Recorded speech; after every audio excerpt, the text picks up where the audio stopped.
위코멘터리.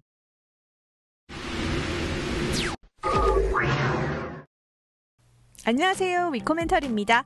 지난 편까지 북한과 미국, 중국, 일본, 러시아, 유럽연합과 같은 주요 강대국들과의 관계를 살펴보았는데요.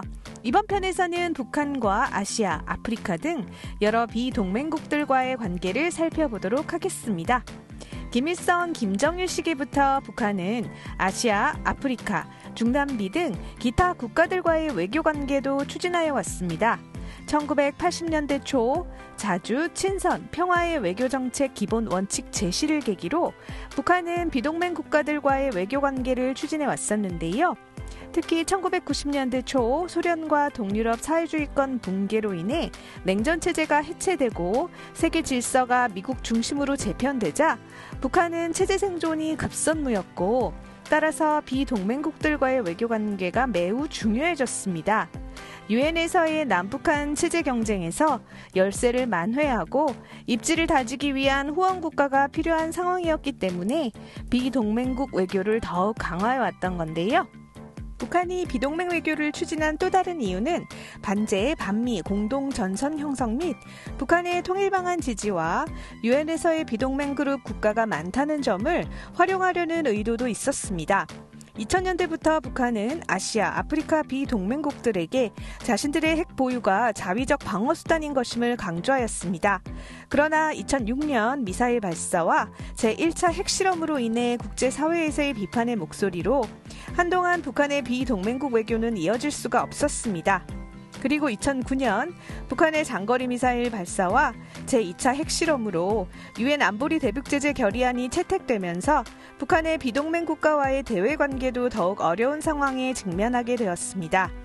이후 김정은 체제는 대북제재의 열세를 만회하기 위해 비동맹 외교를 활발하게 추진하였으나 북한의 제6차 핵실험 이후 제3세계 비동맹 국가들도 대북제재에 동참하고 있는 상황이고 아세안 10개국은 2017년 8월 북한의 핵과 미사일 실험의 우려를 표명하고 비가역적인 핵 폐기를 촉구하기도 했습니다.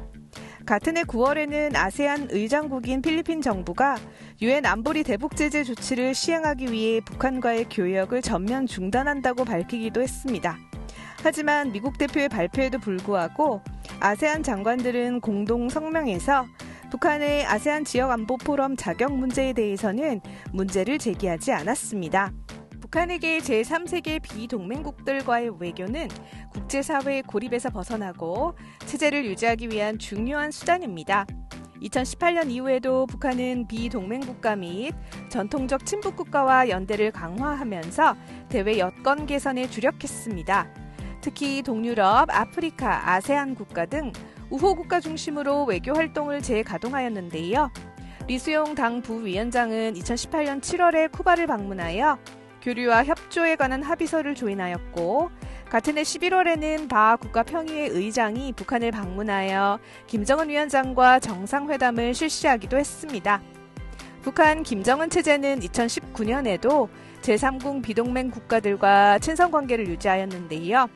베네수엘라 대사관이 8월 평양에 개관된 데 이어 베네수엘라 재헌의회 의장이 9월에 방북하여 북한과 기술, 산업, 군사 분야의 협력을 위한 합의를 체결하기도 했었습니다. 지금까지 북한의 외교 부분을 쭉 다뤄왔는데요. 앞으로는 북한의 군사 분야를 살펴볼게요. 그럼 우린 다음 편에서 다시 만나요. 위코!